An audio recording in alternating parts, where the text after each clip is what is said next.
اسلام آباد high court نے توشہ case میں بانی پی ٹی آئی اور اہلیہ بشرا بی بی کی سزا معطل کر دی۔ نیب کے وکیل کی جانب سے کوئی اعتراض سامنے نہیں آیا۔ عدالت نے ریمارکس دیے کہ سائفر کیس میں اپیلیں 1-2 سماعتوں میں مکمل ہو جائیں گے۔ توشہ کیس میں اپیلوں کی سماعت عید کے بعد کی جائے گی۔ معاملہ سپریم کورٹ میں ہونے کے باعث سزا کے ساتھ سزا کا فیصلہ معطل کرنے کی استدعا مسترد کر دی گئی۔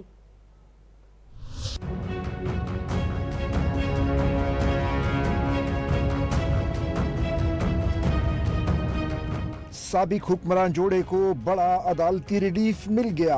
اسلام آباد ہائی کورٹ نے توشہ خانہ کیس میں بانی پی ٹی آئی اور اہلیہ بشرا بی بی کی سزا معطل کر دی۔ چیف جسٹس عامر فاروق نے بیرسٹر علی ظفر کو مخاطب کرتے ہوئے کہا کہ اگر آپ فیصلوں پر دلائل دیں گے تو آپ کو نہیں سنا جا سکتا۔ سائفر کیس میں اپیلوں کو سنا جا رہا ہے، دونوں اپیلوں کو ایک ساتھ نہیں سنا جا سکتا۔ چیف جسٹس عامر فاروق نے ریمارکس دیے، سائفر اپیلیں 1-2 سماعتوں میں مکمل ہو جائیں گی، اس کے بعد ہی یہ اپیلیں سنی جائیں گی۔ سزا معطلی کی درخواست پر سماعت کر لیتے ہیں۔ نیب کے موقف کے بعد عدالت نے توشہ خانہ ریفرنس میں بانی پی ٹی آئی اور بشرا بی بی کی سزا معطلی کی درخواستیں منظور کرتے ہوئے انہیں ضمانت پر رہا کرنے کا حکم دے دیا۔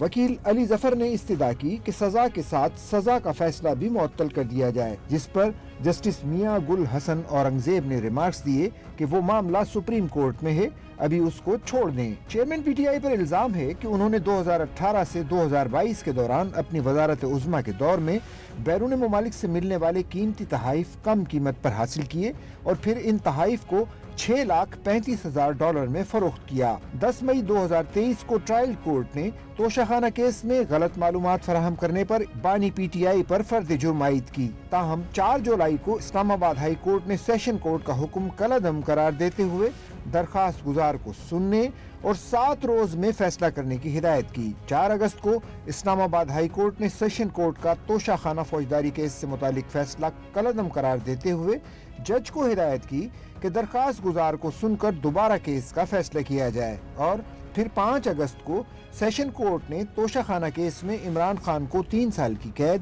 اور $1 لاکھ جرمانے کی سزا سنا دی۔